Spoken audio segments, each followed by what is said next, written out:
Welcome back into my kitchen.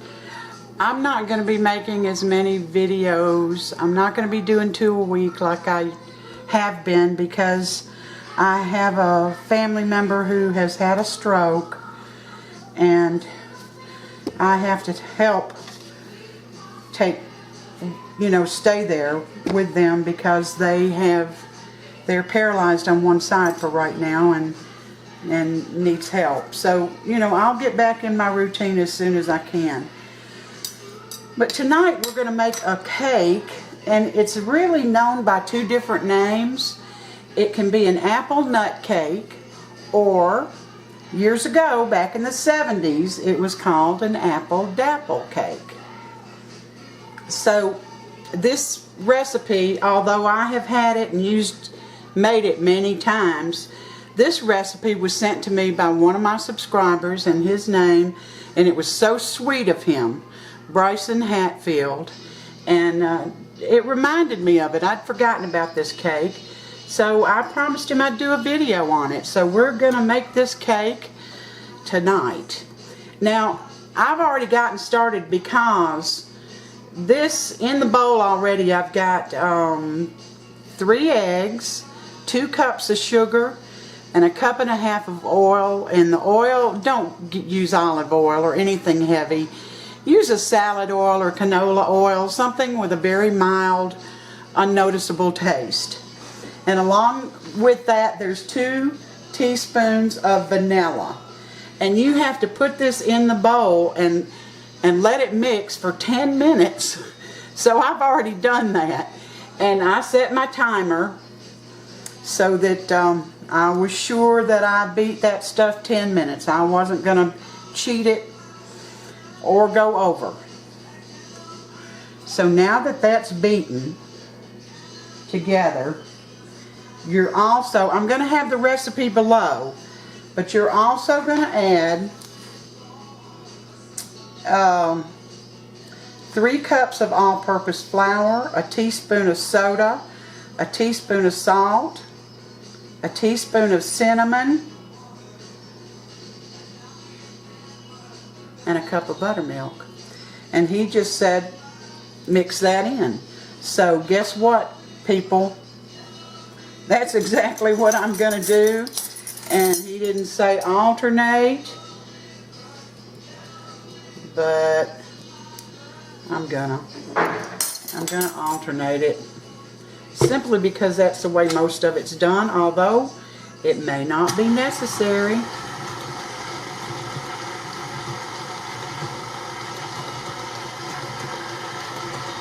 Alright.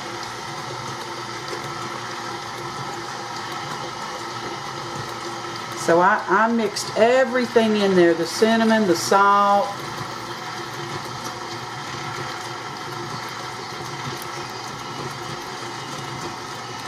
the soda, whatever else. It all went in there in the flour, and I mixed that.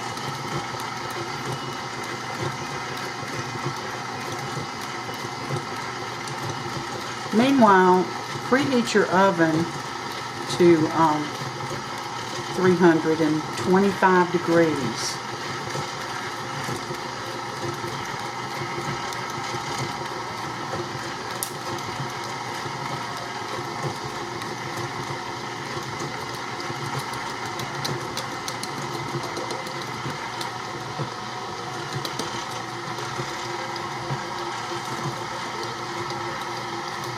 I'm a messy little baker, aren't I?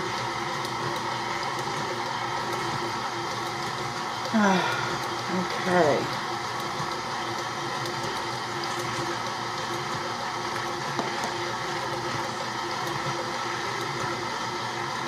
Oop, that was a nut. I had this spatula on the same paper plate that I put my cup of nuts on. So anyway, alright, here comes the last of the buttermilk.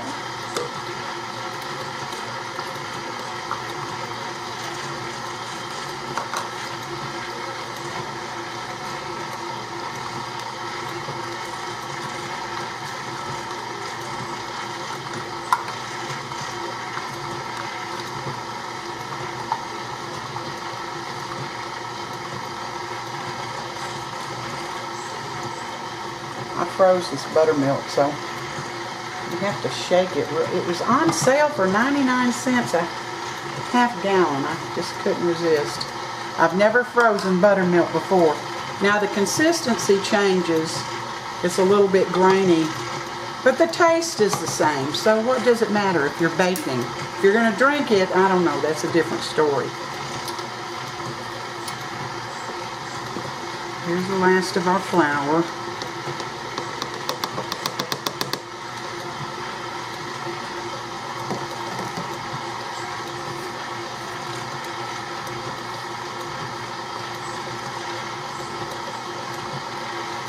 Now while that's stirring up,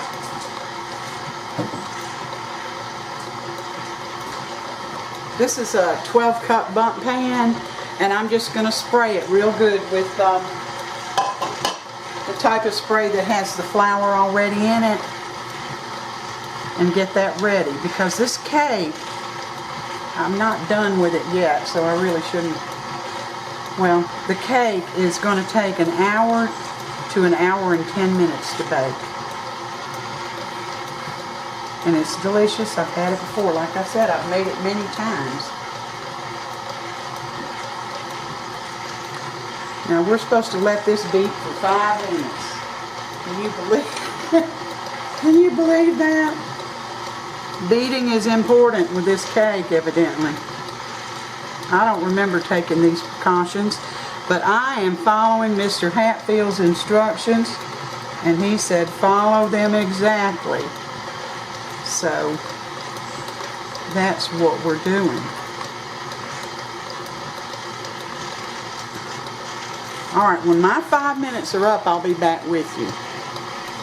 Alright, my 5 minutes are up. Now I'm going to add 3 cups of chopped apples. I really kind of diced them, but you do them however you want to. And a cup of pecans. If you wanted to use walnuts, walnuts and apples are delicious together, so you could do either. And I sprayed my bundt pan real good. Now, Mr. Hatfield said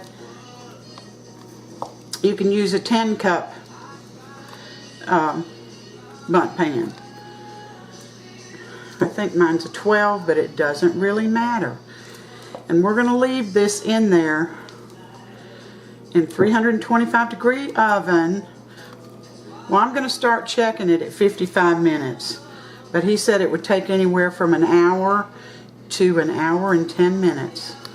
So these are all mixed in.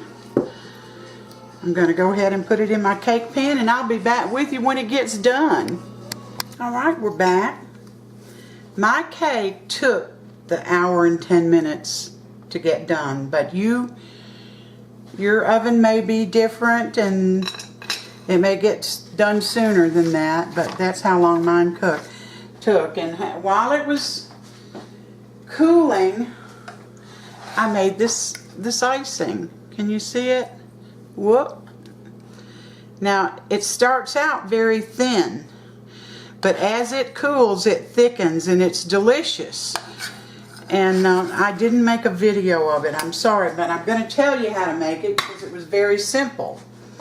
Into the saucepan, I put 1 cup of packed dark brown sugar, a half a stick of butter, and it doesn't matter if it's softened or hard because it's going to melt either way, but it'll melt faster if it's soft. A small can of evaporated milk. Now, if you're like me, I keep the large cans, which are, I don't know, 14 or 15 ounces. But a small can of evaporated milk has 5 ounces of evaporated milk in it. So that would probably be about, well, it'll be 5 ounces or probably close to 2/3 of a cup. So that's what I did.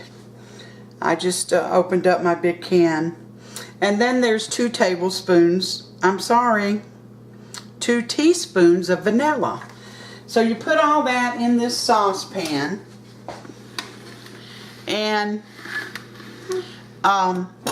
You put it on a medium-high heat. And you're going to stir it, you know, and everything's going to melt. And then it's going to start to boil. Well, then you time it. And you stir it constantly. Stir it constantly, because if that sugar burns, it's ruined. So you let it boil 5 minutes, and then you take it off the heat.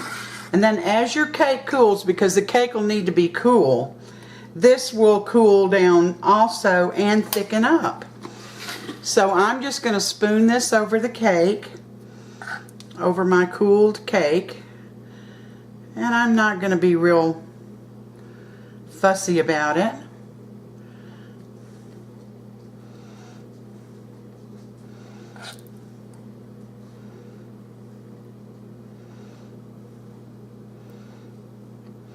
It's gonna fall where it wants to. Some may go inside, some will go down the sides. It doesn't matter. Doesn't matter. It's delicious, and it just sets the apples off in this cake, actually. Sets it all off. So we're going to put it all around. And I've made this before. I told you, back in the 70s.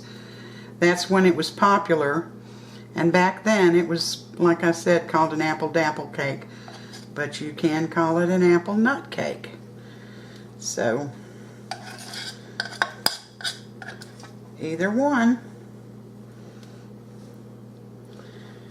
Anyway, what I was about to say was that I don't remember if this actually hardens up or it remains, you know, soft.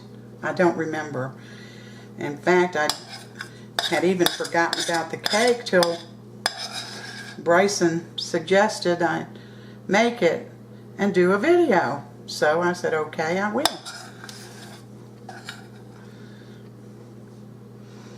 And here we are. Here's our beautiful, beautiful cake. I got most of that icing out of there. Now, I want to tell you, when I made the icing also, I put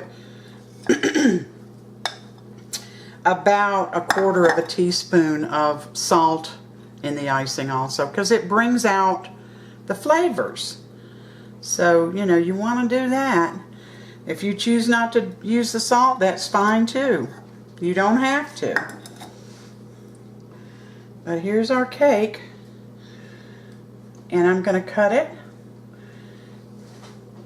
And we're just going to see what it looks like now that it's done.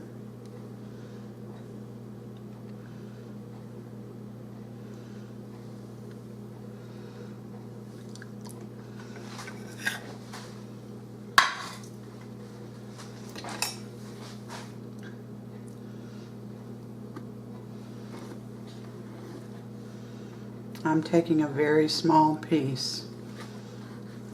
You have to wait till the cake cools before you try to put the icing on it. And I don't mean dead cold, but, you know, cool enough. Oh my goodness, it looks wonderful. You get that out right there. That's an apple. Alright. Here's our cake. Let me get down in there and hope that you can see it real well. It's moist. And it used to be delicious. Been a long time since I've tasted it, so let's give it a taste. I'm going to turn it around, and I do want some apples.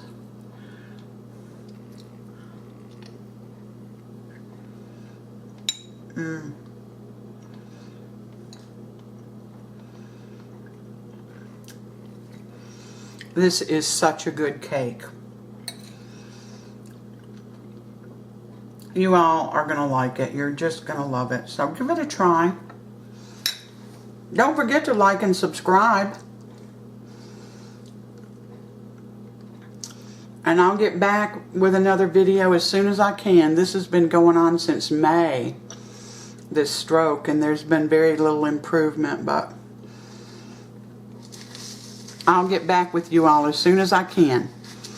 So until next time, you all take care, and thank you for spending part of your day with me.